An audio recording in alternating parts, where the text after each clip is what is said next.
at your screen, these are the images of the aftermath of that plane crash. You can see the wing is bent and the tail section of the plane severely damaged. You also see first responders there on the scene as that plane is nose down in a grassy area. The small skydiving aircraft departed the Tullahoma Regional Airport, which is about 75 miles southeast of Nashville, at 12:30 p.m. local time earlier today. It crashed shortly after taking off. You see more pictures there. There were 20 passengers aboard, including crew. At least 3 people were airlifted for medical treatment. Another person was taken to a local hospital by ambulance, and that is according to local police there on the ground. State troopers, we know, helped local first responders treat some of the people on site.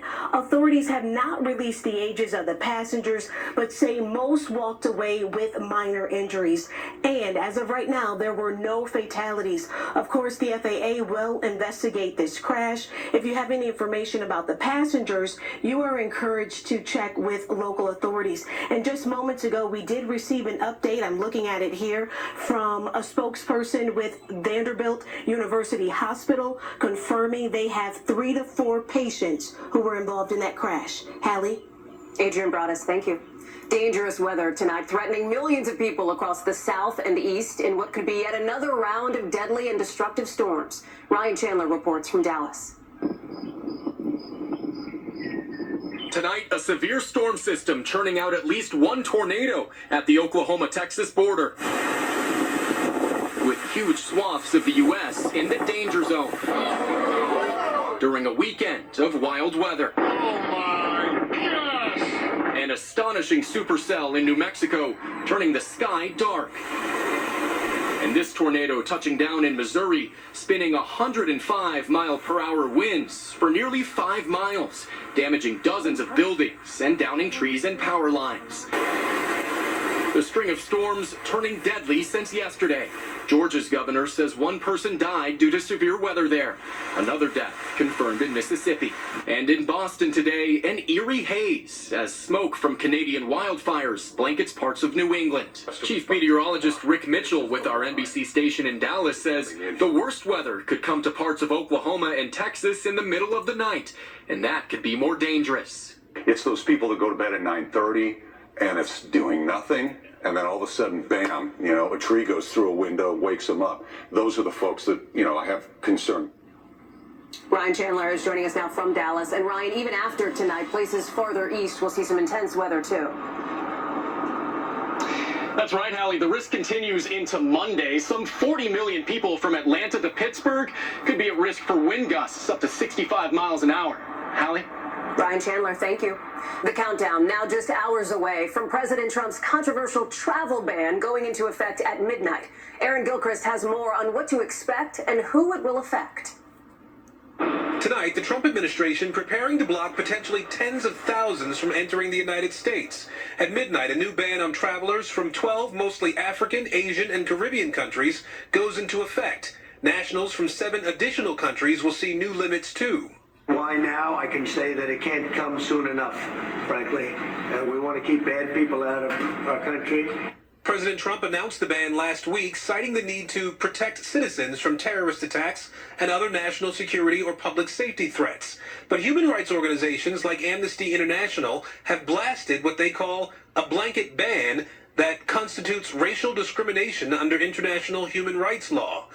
The leader of this Islamic center in Detroit says anxiety is rippling through immigrant communities. It has separated families. It has caused real pain. The impending ban leaving many, including international students in American colleges and those with ties in the U.S., feeling pressured.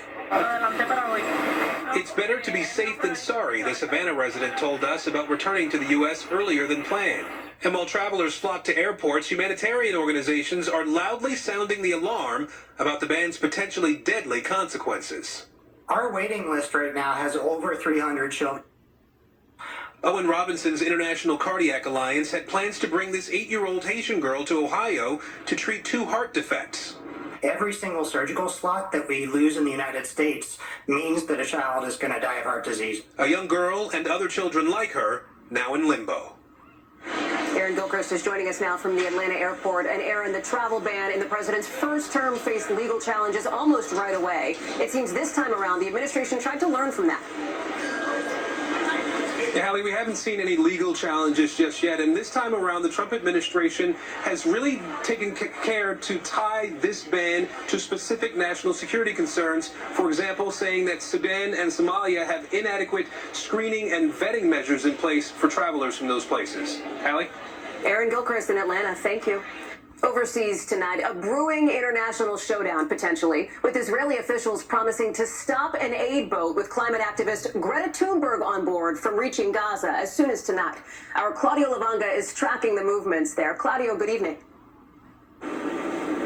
That's right, Holly. Israel's defense minister vowed to stop the boat and ordered Thunberg and the rest of the crew to turn back. But despite that warning, the activists say they are hoping to reach Gaza as early as tonight to deliver that humanitarian aid and to raise awareness of the humanitarian crisis they say is developing in Gaza, where people have been scrambling for food. In the meantime, Israeli media are reporting that a group of private Israeli citizens are organizing a counter flotilla with a yacht with about 10 people they say will accompany Thunberg's boat in protest against their attempt to reach Gaza. Well, in the meantime, the IDF said that they will enforce the naval blockade on Gaza and say they are ready for a whole wide range of scenarios. Holly.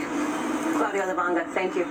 Still ahead tonight, a dramatic scene in New York. At least 22 people hospitalized after swimming for their lives when a boat burst into flames. Why a man is now facing charges.